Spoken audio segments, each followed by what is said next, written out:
SCP-847, Object Class Euclid.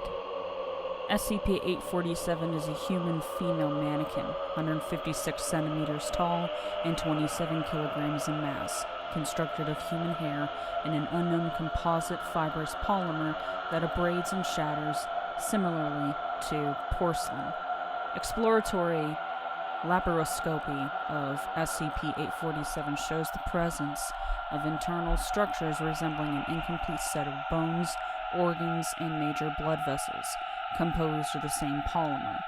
Small amounts of a black, volatile resin, similar to plastination compounds, leak from the eyes and damaged regions of the mannequin. SCP-847 is normally at some level of disrepair, with shattered areas on the torso, head, and limbs. See Addendum 847-B for details. SCP-847 is animate and moves with erratic, stiff motions while shuddering to maintain balance. It demonstrates different behaviors depending on the genotypical sex and identified gender of nearby humans. These behavioral patterns are grouped as Pattern Z, Pattern Y, and Pattern X. Pattern Z behaviors occur when there is no human within 50 meters. SCP-847 remains inanimate and silent 99.5% of the time under these conditions. When animate, SCP-847 will dress in any available clothes, stand in front of any available full-length mirror, and return to an inanimate state, adopting a pose that showcases the outfit worn. It favors clothing which is designed for young women and which leaves ample skin exposure. On rare occasions, SCP-847 will scratch short messages on nearby surfaces with a finger, or depending on the state of repair, with an available appendage. Messages written since entering Foundation custody are found in Addendum 847-C. Pattern Y behaviors are adopted when there are male subjects but no female subjects within 50 meters, independent of intervening obstacles. Initial stage behaviors involve emitting vocalizations resembling high-pitched whimpering gasps and adopting more provocative poses. Occasional shudders can be observed during this time. After 3 to 5 minutes of the initial stage, SCP-847's behavior enters a secondary stage, during which it becomes fully animate, approaching any male subject, adopting a hunched pose, and appearing to look up into the subject's eyes. Vocalizations during this period become more frequent and longer in duration. Subjects are able to handle and freely alter a pose SCP-847 during this time. When posed, it holds the new pose as balance allows. The final stage of Pattern Y behaviors occurs approximately 5 minutes after all subjects have left the 50-meter perimeter of SCP-847. It will then shatter select portions of its body and/or extract internal structures. Once shattering or extraction is complete, it emits sobbing vocalizations and returns to Pattern Z behaviors. Pattern X behaviors occur when any female subject approaches within 50 meters, independent of intervening obstacles, whether male subjects are present or not. SCP-847 will emit vocalizations resembling distressed grunts and screeches, immediately animate, and physically attack the woman. During Pattern X behaviors, SCP-847's strength and speed are greatly increased, with sprints of up to 45 kilometers per hour and exertion of 40 kilonewtons of force have been measured. During an attack, SCP-847 will occasionally shatter an appendage, usually a finger or toe, in order to produce a sharp edge. Furthermore, plastination resin is released from its eyes, mouth, and shattered sections of its body. Resin falling in open wounds results in a quick hardening of soft tissues that spread until the victim's body reaches a composition of a similar polymer as SCP-847. Following plastination, SCP-847 will harvest select body parts from the victim corresponding to damaged sections of its own body. It will fuse these parts to its body via the resin. Not all damaged sections will be repaired in this way. Upon completion of harvesting, SCP-847 will return to Pattern Y or Pattern Z behaviors. The resin produced by SCP-847 has been shown to have its anomalous plastination effects occur only when applied to soft tissues of women. The resin has no effect on cadaverous, non-human, or male tissue. Application of high-voltage electricity in excess of 10 kilovolts will cause a temporary solidification of the resin, resulting in SCP-847 becoming inanimate for approximately 5 minutes, regardless of the behavior pattern expressed at the time. Addendum 847-A Recovery Log. A federal human trafficking investigation led to the discovery of SCP-847 in the basement of an abandoned department store in Las Vegas, Nevada on August 23, 1983, surrounded by partially disassembled and broken non-anomalous female mannequins wrapped in plastic sheets. FBI agents on the scene witnessed SCP-847 exhibit pattern Y behaviors. Initially thinking it a trafficking victim, agents moved in to assist. SCP-847 then switched to pattern X and attacked one of the agents. The agent subdued SCP-847 with her stun gun, leading to the discovery of high-voltage electricity as a tool for containment, and was evacuated from the basement. The UIU was informed of the situation. Foundation agents were contacted through regular channels, and SCP-847 was secured. Despite signs of human habitation, the trafficking victims were never found. Addendum 847-B Shattering Event Log.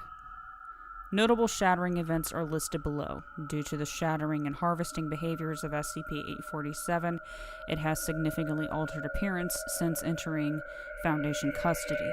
See photos and log for different stages of completion. Date: August 27, 1983. Description of event: SCP-847 shatters chest after researchers leave containment. Researcher's notes. Researcher was heard to verbally note unrealistic proportions in the containment chamber during initial placement. Researchers are advised to avoid any verbal commentary regarding SCP-847 while in the containment chamber. Replacement harvested September 12, 1983. Date: May 14, 1984. Description of event: SCP-847 shatters nose after Experiment 847-E with D-8334. Researcher's notes. As part of regular testing protocol, subjects are not informed of SCP-847's shattering behavior after the subject leaves the containment chamber. Replacement harvested October 20th, 1984. At the conclusion of this harvest, female D-Class testing with SCP-847 was prohibited on the order of the Ethics Committee. Date: April 21st, 1995. Description of event: SCP-847 tears out all head hair and extracts liver after Experiment 847-J with D-13928. Researcher's notes: hair replaced July 13th, 2013. Liver replaced August 12th, 2013. Date: March 1st, 2005. Description of event: SCP-847 tears out all pubic hair during a period of pattern Z behavior. Researcher's notes: of note is that this is the only shattering event that has not been linked to a pattern Y period. SCP-847 has not attempted replacement. Date: September 23rd, 2013.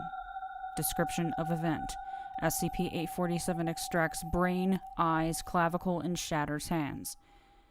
Researcher's notes: 847 had become fully intact under researcher Tyler Jensen's supervision. In the interest of reducing SCP-847's capabilities, a test was authorized with D-7294, chosen because he had been convicted of multiple murders of a sexual nature. Shattering event lasted 45 minutes, with SCP-847 emitting novel screeching vocalizations throughout. Addendum 847-C Message Log. Below is a log of all messages written by SCP-847 to date while in Foundation custody. Attempts to communicate with SCP-847 have met with failure. SCP-847 does not use words when vocalizing and does not respond to questions asked by personnel, whether spoken or written. August 25th, 1983.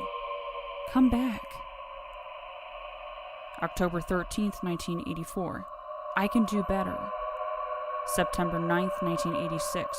Where are you? May 18th, 1988. Where is my prince? July 21st, 1990. I can change. October 5th, 1996. You can own me. February 12th, 1998. You're my master. June 8th, 2001. Don't leave me. April 25th, 2004. Whatever you want. April 15th, 2009. 1979 to 2009. April 16th, 2009. Too old. April 17th, 2009. I can be young for you. December 3rd, 2011. What's wrong with me?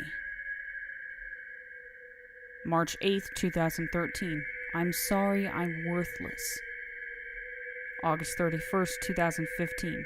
Daddy, I'll be good. Footnotes. 1. Individuals with Klinefelter or Turner syndromes have not been tested with SCP-847 at this time and should not be considered eligible candidates for SCP-847 duties. 2. Vocalizations were deeper upon initial acquisition and become increasingly higher in pitch over time. 3.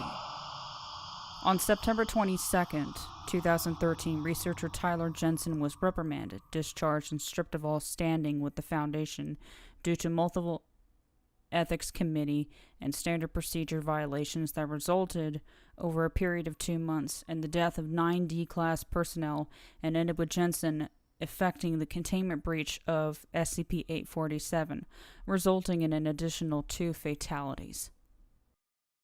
Special Containment Procedures. SCP-847 is to be kept in a reinforced modified humanoid containment chamber.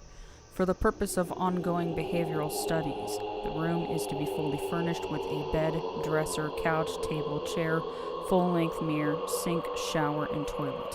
The floor of the chamber is to be constructed with 1 centimeter exposed beams of copper, which can be electrified remotely to a minimum 50 kilovolts potential. A 50 centimeter squared safe zone at the rear right corner of the containment chamber is to remain free of copper beams in the case of personnel inside containment chamber during disabling of SCP-847. No meals are to be provided. All personnel posted to SCP-847 must be armed with a shock baton rated at 30 kilovolts or greater. Only XY males identifying as such are to be assigned to or permitted within a 50-meter radius of SCP-847. After the results of Experiment 847-G, upon order of the Ethics Committee, intersex, transgender, and non-binary personnel are prohibited from working with, handling, or approaching SCP-847 for their own safety and well-being. When assigning personnel to SCP-847, preference is to be given to men who are not sexually attracted to women.